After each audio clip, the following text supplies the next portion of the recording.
Gia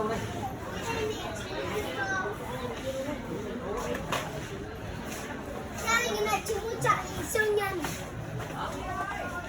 Con tự gọi trứng mua con. Dì ơi, ra bán trứng mua rồi. Cái gì? Nào. Mua cái gì? Nào.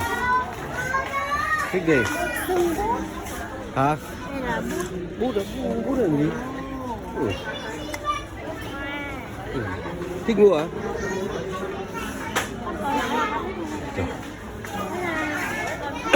Lại nhá. Này. Bố chọn đi, tìm thích mua gì bác mua cho. Cứ chọn đi, chọn đại lên, nhiều mà.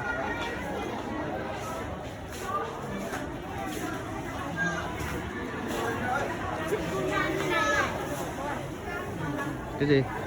Thu Thỏa mua gì bố mua cho. Chọn đi.